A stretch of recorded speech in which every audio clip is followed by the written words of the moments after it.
Hello, everyone. My name is Pastor Tony Phillips, and we are in the middle of Love and Justice Month, a sermon series here at Higher Ground. So, Love and Justice embraces the concept that God is not only a God of love, but He's also a God of justice. And we're discussing the issues around the protests, the Black Lives Matter movement, and all of the complex, complicated, sometimes painful emotions and stories that go along with it. So I've interviewed a number of people, and I'll interview someone else today. This past week, I interviewed Pastor Dave Hinson, our senior pastor here. I interviewed Tony Schaefer, one of our church leaders, and today I'm going to interview Mike Reckord. Now, what I want to talk to you about today is the least of these. And I'm coming out of the book of Matthew. It's Matthew chapter 18. And it talks about the parable of the wandering sheep. Now, this parable is actually both in Matthew and in the book of Luke. Today, I'm going to focus on the book of Matthew because I believe that this parable of the wandering sheep, it has something to say about Black Lives Matter versus all lives matter. So what this says, what this parable starts off with, is the disciples talking about who is the greatest in the kingdom of heaven. And Jesus answers them by telling them that a little child represents the greatest in the kingdom of heaven.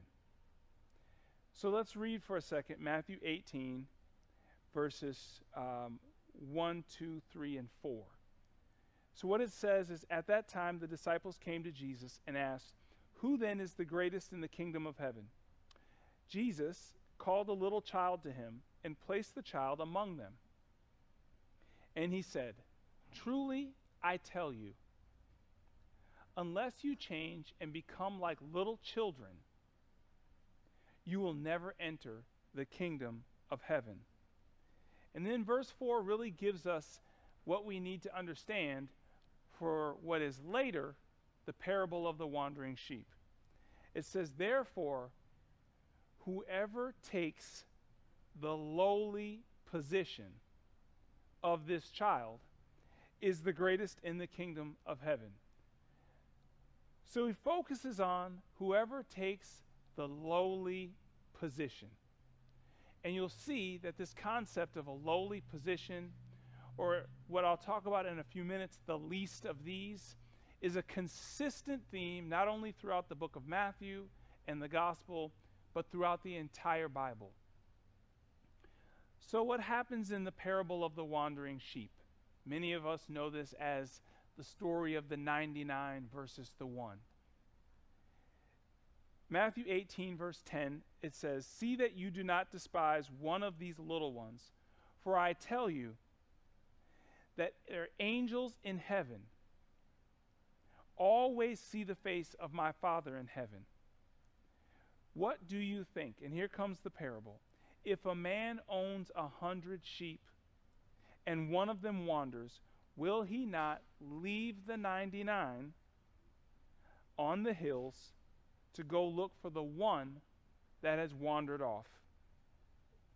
And if he finds it, truly I tell you, he is happier about that one sheep than about the 99 that did not wander off. In the same way, your Father in heaven is not willing that any of these little ones should perish." And what we see is a concern for the one, the few that are in the lowly position, the weak, the oppressed. This is a theme we see over and over again.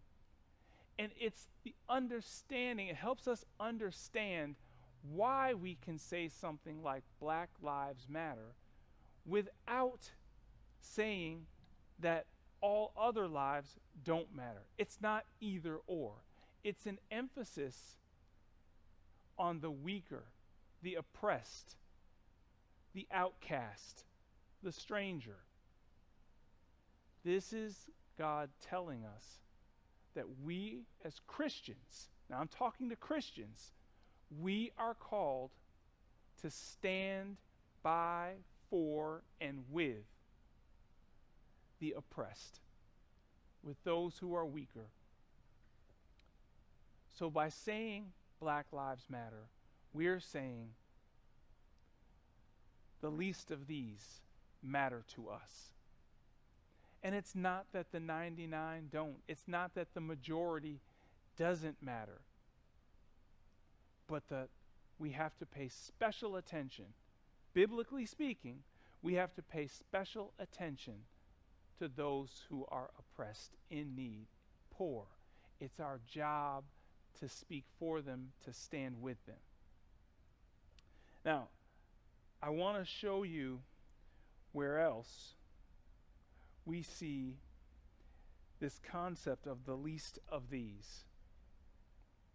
So, in Matthew 25, Jesus is addressing the people and he's telling them that whatever you do for the least of these, and he says specifically the hungry, those in prison, those who are sick,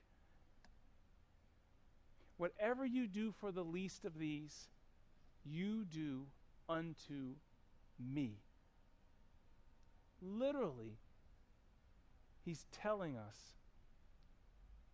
that when you are kind to the poor, when you help the needy, when you stand with the oppressed, you are literally helping Jesus. I don't think that most people have an understanding of how strong the language is in the Bible around this idea of helping the needy, saving the lost. This is our calling as Christians.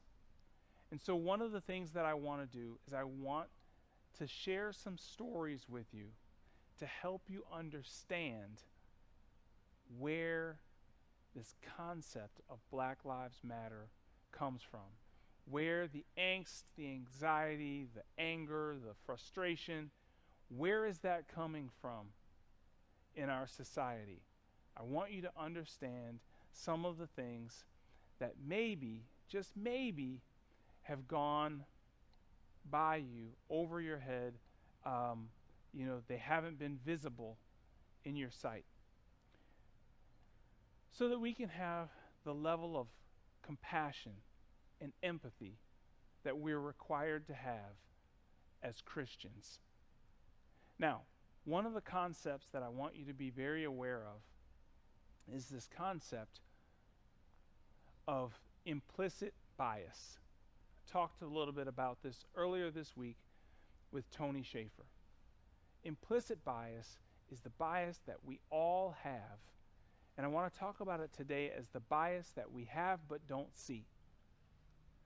So it's the times when we're actually pushing systematic racism, systematic injustice, but we don't realize it. You see, everything is not an in-your-face, angry attack on those who are weaker than us in society. So often, we're doing things to hurt those people, the weak ones, the poor, the widow, the orphan, the stranger. We do things to hurt them without even knowing it. We push these stereotypes. We do things with our inner circle and exclude those who are not in our inner circle. But we don't even realize it. We do it by accident. And that doesn't mean that you're a bad person.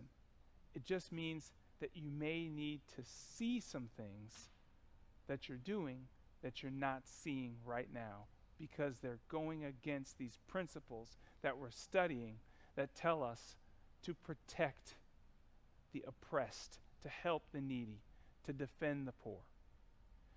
So I'm going to ask Mike Reckord to join us, and we're going to have a little conversation today about what it's been like to be a black man in this country.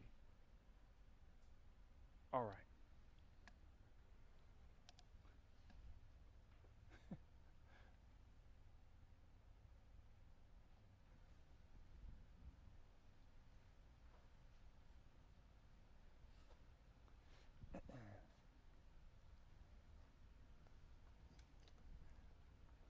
All right.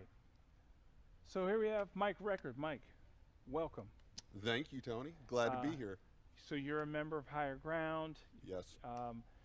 Tell us a little bit just about you, about who Mike Reckord is, and then I'll ask you a couple questions. Yeah. Who is Mike Reckord? Who is Mike Reckord?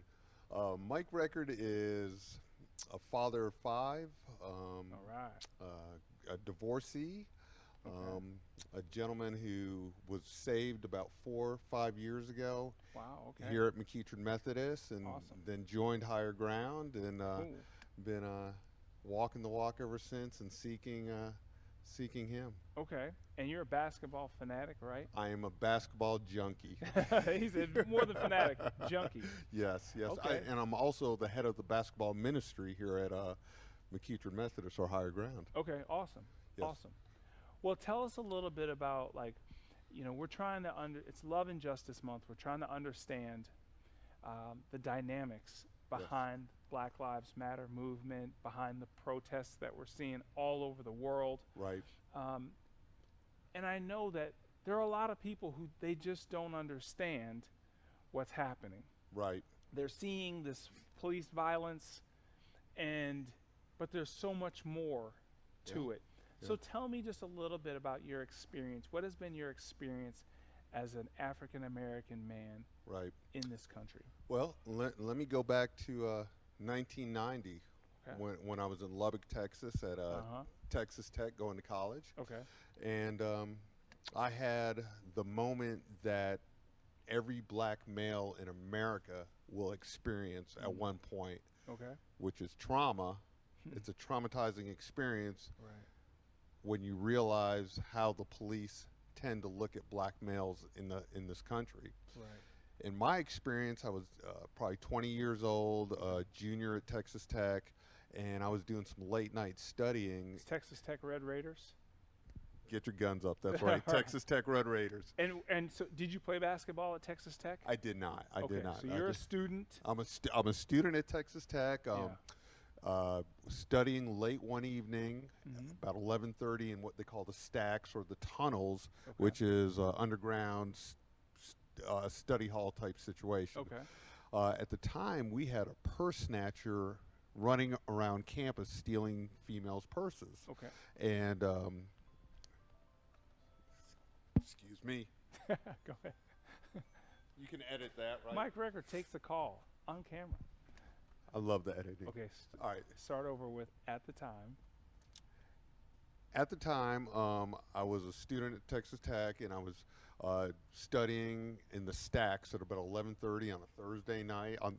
It's 20-some years later, and I still remember it was a Thursday night. Right. But it was 11:30, and at the time, there was a purse snatcher stealing women's purses all over Texas Tech campus. Okay. And, of course, it was an African-American male. So that evening, and I take that back. I shouldn't have said of course, but it's relevant to the story. I understand the point. You're saying, like, stereotypically so. Yes, yeah. yes. And another stat I need to give you, at the time when I was at Texas Tech, there was 20,000 undergrads and 460 some African American non-athletes. Okay. So a very small percentage of African Americans on the campus. Right. And what happened was, I was walking out of the stacks 11:30, and 2 police officers approached me. Yeah. And they said, we got some questions for you, sir. And I said, well, what's this all about? And they said, well, you fit the description. And I said, I fit the description of what? Of the purse snatcher. And they asked me to step outside, and I stepped outside, and the 4 words that I think every African American male has heard at one point, and it's the turning point for you, is, would you please turn around? And when I turned around, you know, they cuffed me immediately, put me in the back of the car, and drove me down to the police station. I was in the police station for all of 30, 35 minutes, and several officers walked by, looked in the window, and I really felt like an animal in a cage on display. Wow. And then the sergeant who was on duty came in, uncuffed me, and said, Mr. Reckord, we're going to let you go. And almost like he's doing me a favor by letting me go.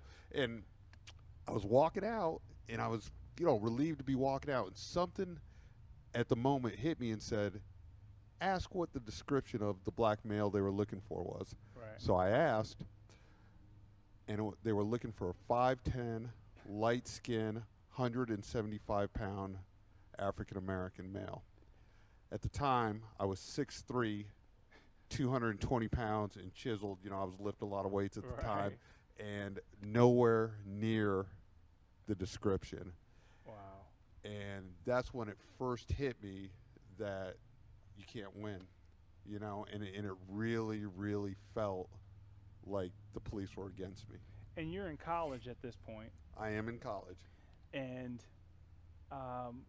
so thank God you were studying. Yes. Not coming from a party. No. You know, which college students do, drinking, whatever. Right. So, I mean, that situation, you made it out of there. I made it out. But it could have been so much worse. Yep. Well, and I think a big part of it is the way I articulate. Right. You know, immediately puts the police at ease, or it takes a little bit of the edge off. Right. Although they were still not the friendliest and still definitely looking down on me. Right. But I do. Because in that moment, you become a criminal. Oh, absolutely. And I felt like one. I absolutely felt like one. Yeah. And like I said, that was in 1990, and it's one of the experiences that I will never forget and remember like it was yesterday, and it hurt me to the core. Wow. It cut me to the core. Wow. Wow. Well, thanks for sharing that. Now, about the whole articulation thing. Yes. I've had so many people say to me, wow, you speak so well. Yes. You're so articulate. Yes. Let me tell you what I hear. And I've heard it my whole life. I mean, since a child, I've had white people come up and say, Mike, you articulate so beautifully. Or when they're describing me, they say, Mike Reckord is so articulate. But what I hear, in the part most of them do not say out loud, is for a black guy. That's the other part of the sentence they leave off. And people don't understand how offensive that can be and how that can be taken, and that hurts just as well. Yeah. Right? And why is that? Why does that? I mean, what makes me any less than you, or, you know, that it should be such a shock? What a shock that this black guy speaks well. So what are you saying about my people? Right. So essentially what they're saying is most black people don't speak well. That's exactly what they're saying. So I'm really surprised that you do. That's right. And during this time of Black Lives Matters, one of the and they actually think they're complimenting you. Oh, they absolutely think it's a compliment, and you know, God bless them, because a lot of them do mean well. They mean well. They mean well. Exactly. They mean well. But they do not understand how offensive that is. Yeah. But you know, during this time of Black Lives Matters, one of the things I also realized is that I'm part to blame for the problem, because if these people who are meaning well, and they're truly my brothers and sisters, I should have been correcting them all along the way instead of staying silent. And you know, that's one of the little things I've vowed to do, that I'm always going to correct people from this point forward. I have I understand, and I feel the same pressure to do that, to correct people. But I'll tell you what my challenge has been is that when you correct people and they don't want to hear what you have to say, they become defensive. They become defensive, and you become the angry black person. That's right. That's right. And that's something that I've always not wanted to be. Right. Is the angry black guy. Right. But I mean, there's reason why, because they don't want you in their churches and country clubs and schools and that's right. offices. That's right. When you are the guy who's complaining or angry. And it's amazing how little you have to say to become that angry person. Right. You know, it's like every single day of our lives, we're one sentence away from crossing that line, and that is a crazy thing to say. Yep. But that is how we live our lives every day. Yeah. Every day. Every day.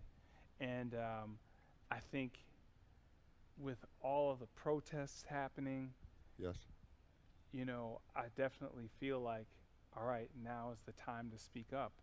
But it's still not easy. No. It's still really difficult. I definitely still fear repercussions. Right.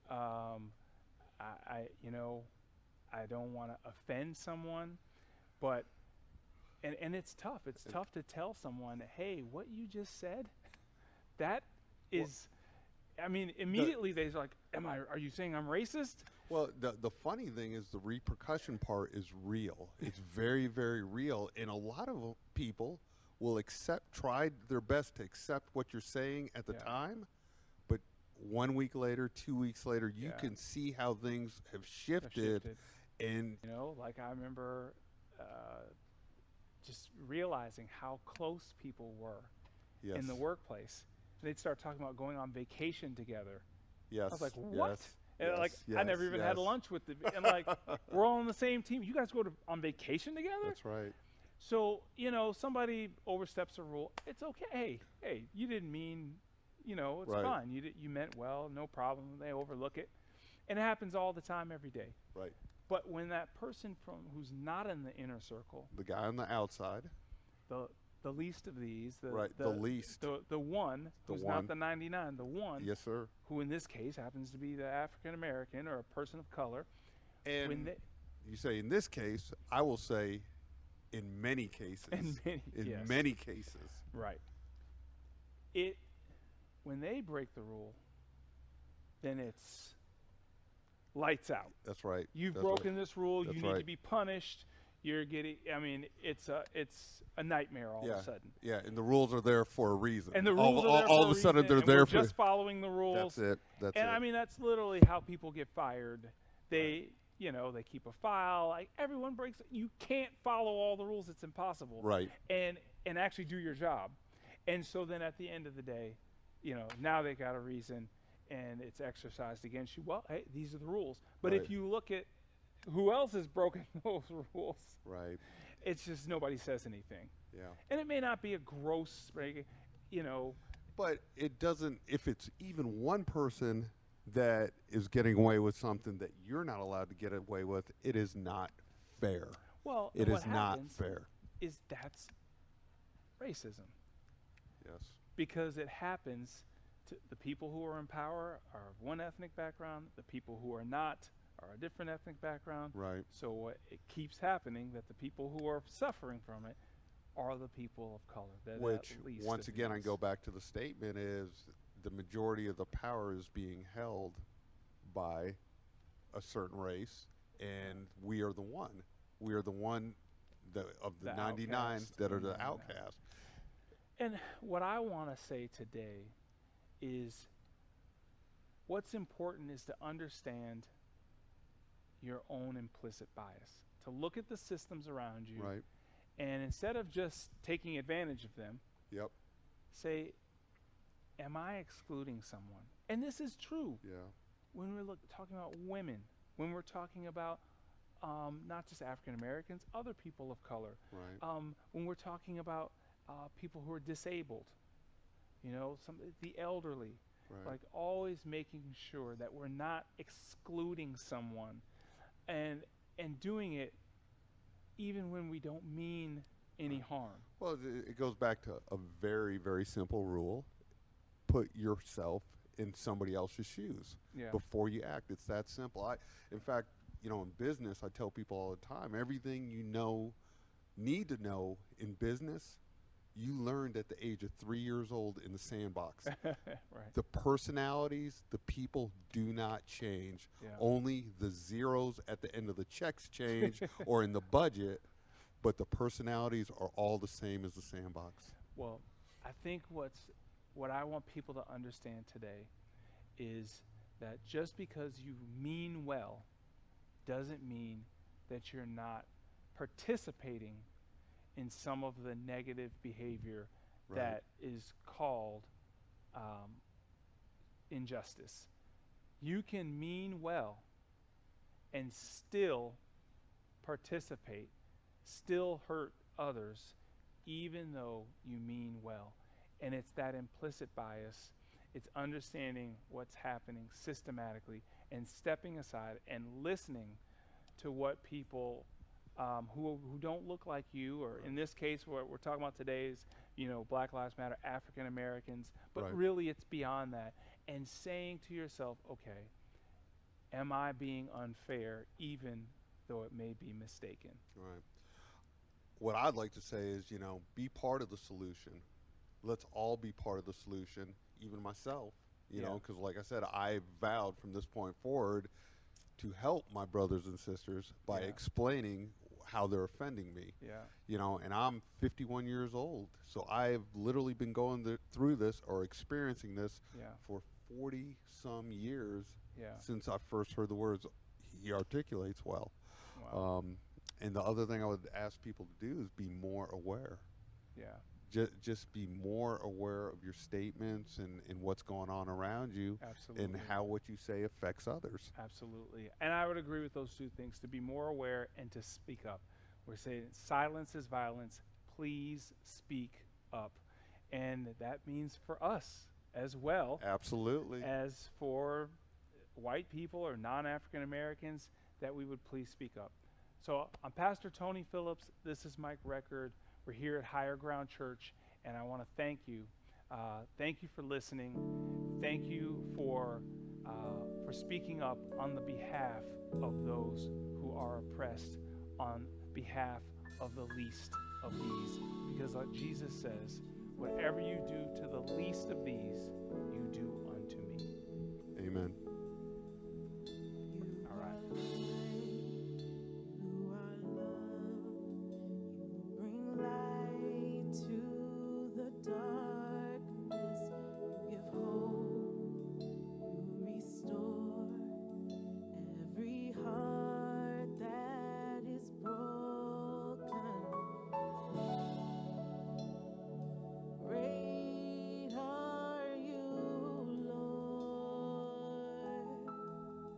It's your breath in our lungs, so we pour out our praise, pour out our praise. It's your breath in our lungs, so we pour out our praise to you only. To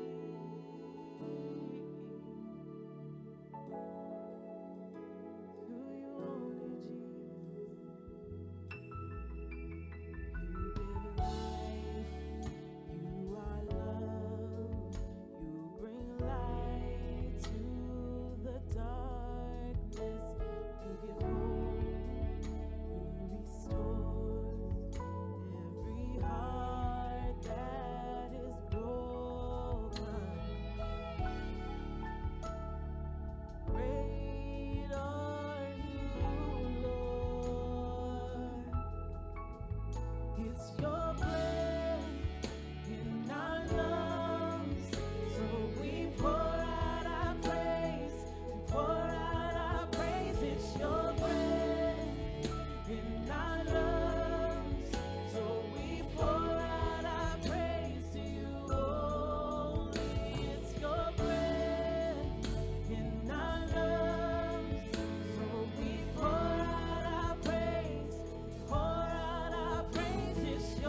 hearts will cry, these souls will sing.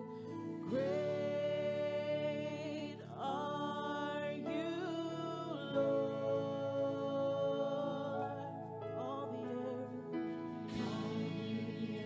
will shout. Our hearts will cry. These bones will sing. Great are you, Lord.